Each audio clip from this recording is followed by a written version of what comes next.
রমজান মাসে চাঁদ দেখার সম্ভাবনা কোন দিন? ফ্রিকি নিউজে চলুন জেনে নিই এই সম্পর্কে।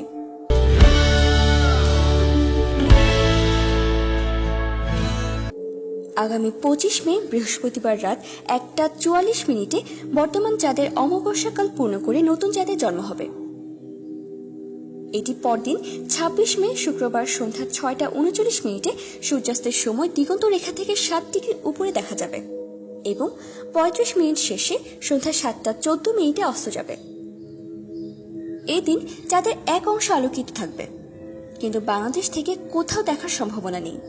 এটি পরদিন 27 মে শনিবার সন্ধ্যা 6:39 সূর্যাস্তের সময় দিগন্ত রেখা থেকে 20 ডিগ্রি উপরে অবস্থান করবে এবং প্রায় 1 ঘন্টা 40 মিনিট দেশের আকাশে অবস্থান শেষে রাত 8:19 অস্ত যাবে।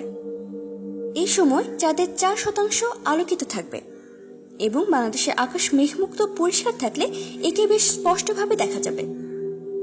এই সন্ধ্যায় সূর্যাস্তের পর আকাশে উদিত চাঁদের বয়স হবে 40 ঘন্টা 55 মিনিট এবং সবচেয়ে ভালোভাবে দেখা যাবে সন্ধ্যা 7:24।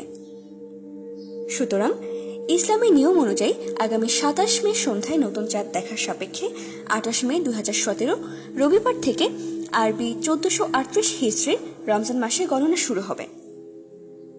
আর সেদিন থেকেই আল্লাহর রহমতে আমরা পালন করতে পারব পবিত্র রমজান মাসের সিয়াম সাধনা। এতক্ষণ আমাদের সাথে থাকার জন্য ধন্যবাদ।